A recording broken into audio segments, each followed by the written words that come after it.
For my first offensive lineman scouting report video, I figured there's no better place to start than Oregon offensive tackle Penei Sewell, who, he's pretty universally, just widely regarded as the number one offensive tackle in the class, the number one offensive line prospect.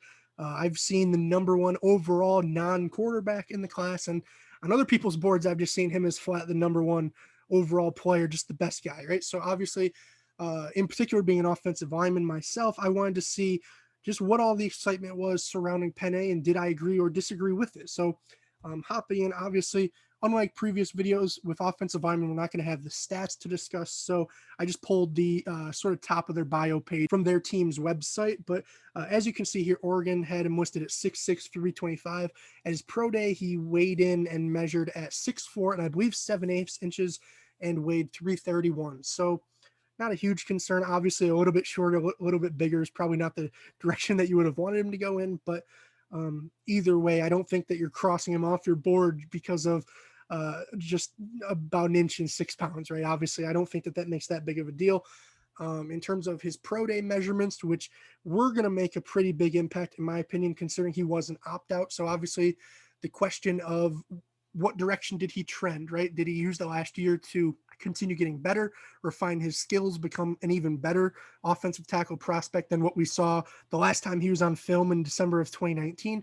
Or did he kind of relax, take a step back, and almost slip a little bit in terms of all those things that we thought made him so special back when we saw him last, right? That's the grand question with all of these opt-outs. I don't think there's going to be a single answer. Some guys are going to trend up, some guys are going to trend down. Obviously, I hope Penei's a guy who trends up, but you never know. So the pro day was a good point to sort of see where he was at in terms of his physical conditioning, and I think he proved he was solid, right? A 5:09 40-yard dash, which at his size, obviously, that's just wild.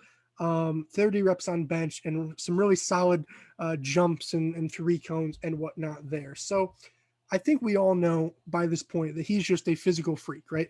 I shouldn't say just a physical freak, but he is a physical freak to the highest of levels.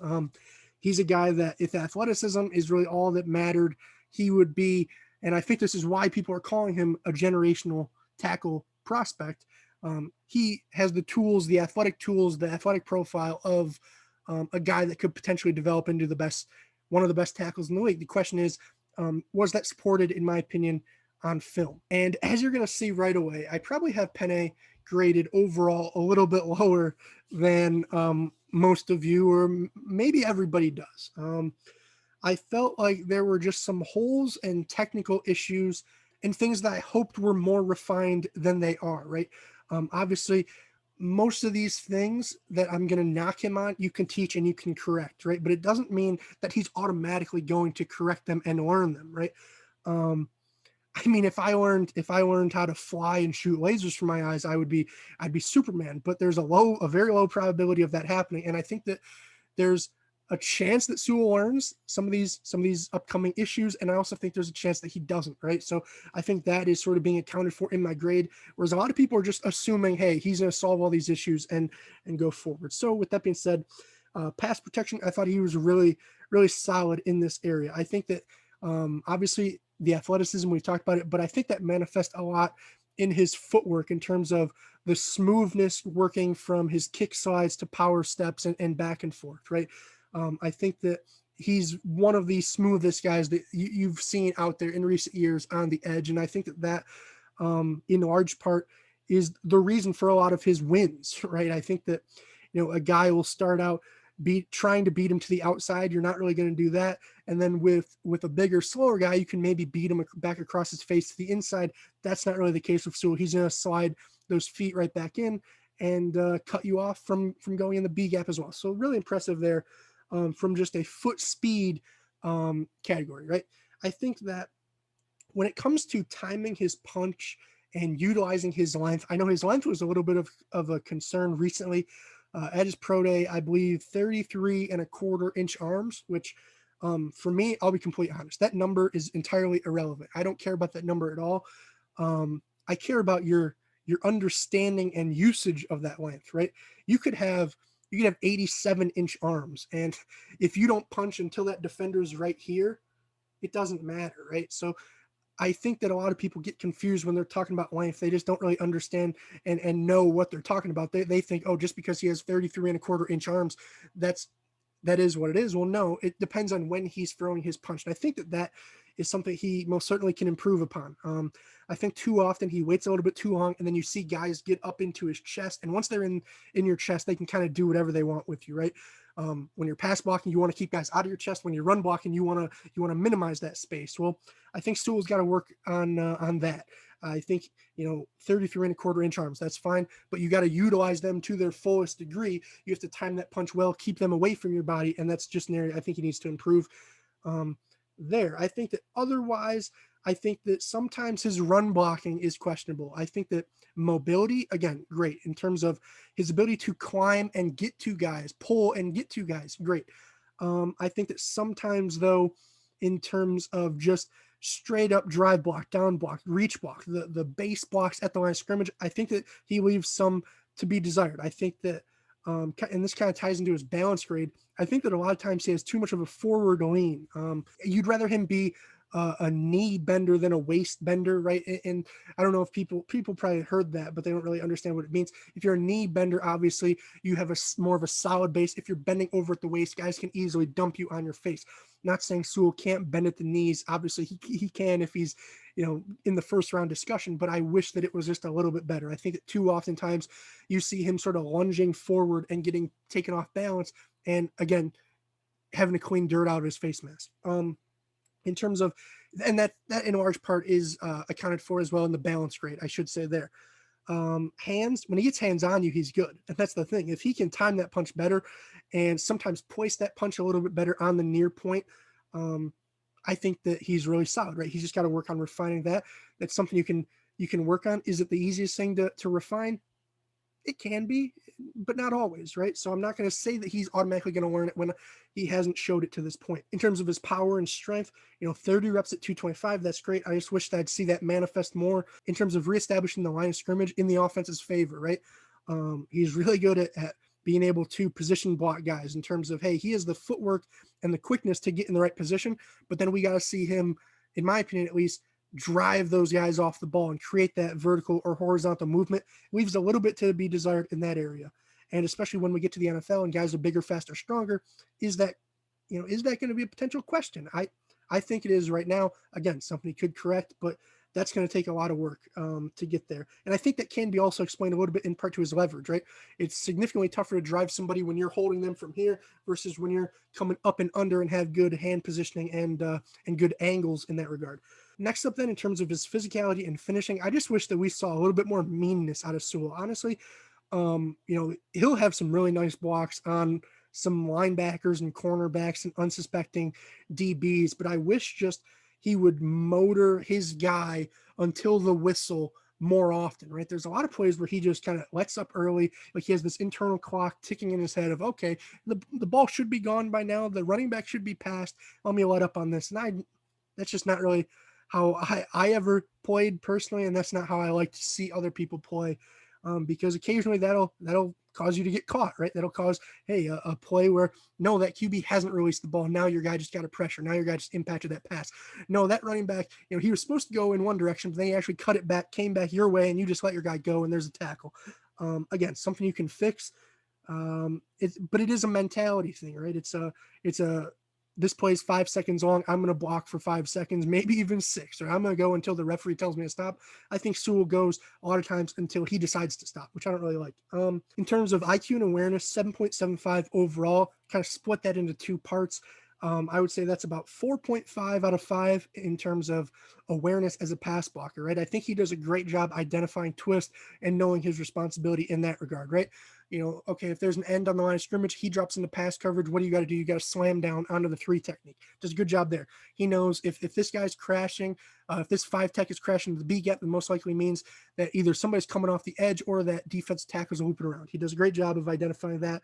And with that athleticism, that quick footwork, he's able to so easily transition and cover up those various twists and things of that nature. In terms of the run blocking awareness is where I more so have the problem, because he just gets lost a lot of times in terms of who it seems who his assignment is, right? there are plays where, okay, he's combo blocking a three technique and it's supposed to be to a will linebacker, let's say, right? And he does a good job shouldering through that defensive tackle. And then once he gets to the second level, he loses sight of his linebacker and he's looking left and right like he's about to cross the street while his guy's making a play. Is that fixable? Yes and no, right? It comes down to an understanding of really your angles, right? It comes down to you have to gauge how far that linebacker is away from the play, and you have to gauge how much help you can give to that guard on the defensive tackle, right? So, if that guard is way outside of you, you can be a lot more heavy. As my coach used to say, you could be a lot more thick through that defensive tackle, really work to drive him off the ball, and then break off and get that linebacker. If that linebacker is stacked up behind, you're not going to have nearly as much time. You might only be able to give a hand, and then you got to work up. I think Sewell's got to do a better job of understanding the linebacker's leverage and whereabouts relative to the ball, right? If that makes any sense at all. Not sure if it does. If it doesn't, comment down below. I could probably try and explain it better there. In terms of his size and length, I give him a 4.75 just because of the 33.25 inch arms. It should have probably been a 5. It is what it is. And then athleticism, obviously, a generational freak. So in terms of my big board, then that 82 grade translate, when you add in the position premium, it comes out to an 85.90, which is the highest overall graded player to this point. Will he be the highest graded offensive lineman? Will he be a top 5 player? I highly doubt the latter, and we'll have to wait and see for the former. Obviously, there's a bunch of interesting guys coming up. Rashawn Slater, Christian Darrisaw, Alex Leatherwood, I suppose. But no, I think that there's certainly some guys who could, at least by my standards, potentially give Penei a run for his money because, yes, he's a freak. He could most certainly correct all of those things that I have problems with, right? And he could most certainly become an elite player. But I don't think that day one, I would necessarily take him above some other guys who maybe have and are further along and more refined with those skills, right? If those are the skills I think you need, and one player has shown them and the other player really hasn't, who has a higher probability of, being able to master those skills at the next level? Well, personally, I would bet on the guy who's shown them before. I think that, sure, there's a chance he learns them, but there's also a chance that he doesn't. And that, to me, is encapsulated in my 85.9. I know some people, they'd have him on this scale as maybe a 90, 92. I don't know really how you're getting there based on this. If you disagree with this scale, that's perfectly fine, right? If you think that athleticism, just general athleticism, should be 45% of the grade, and I have it as 5%, you might have Sewell as the best player in the draft, and you're going to radically disagree with my grade. But personally, I don't think that. I think that the things that you do on the field are more important than just your sort of general athletic profile, and that's why I have Sewell a little bit lower than most people do. Do I hate him? Absolutely not. I suspect that he'll be probably a top 15 player. Judging by that grade, I would say top 15. But hey, maybe by the time we're done with all the various positions, maybe he'll be top 10. Right?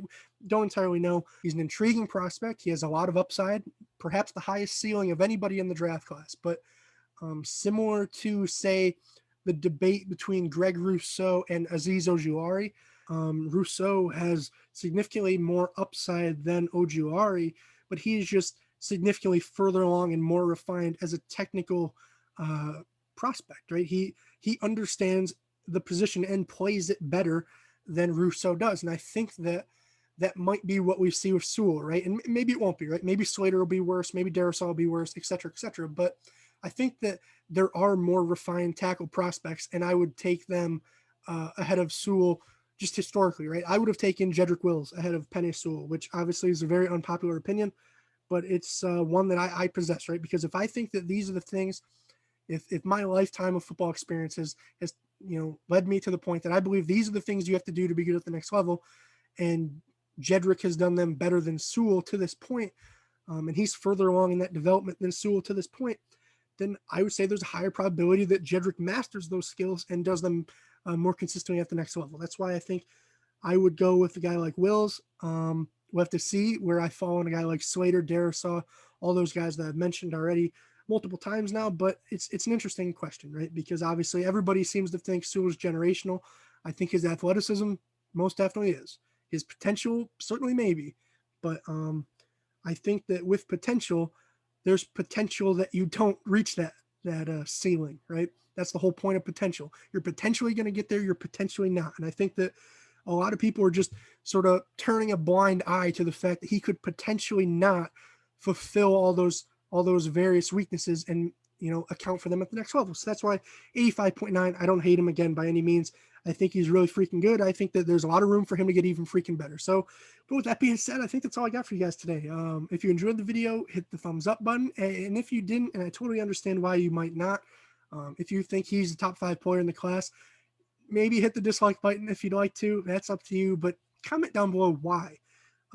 Because obviously I can see him becoming an elite player potentially. That's why I have him as the first round grade and currently the highest player on my board. But I don't think that he's quite to the standard that everybody else seems to think. Which, you know, I don't enjoy saying. I don't enjoy putting myself out there, you know, and saying, yeah, you know, I'm the one out of 100 people who don't think that he's the greatest offensive lineman in the history of the league. But no, it'll be something interesting to see. I'll be very interested to see coming back to this video in a year, 2 years, 5 years, 10 years, just how right or how wrong was I, and how he's really developed on those deficiencies and become a more complete prospect and player as the years go on. So if you want to see how I become a more complete YouTuber and channel, with that being said, click that subscribe button, right?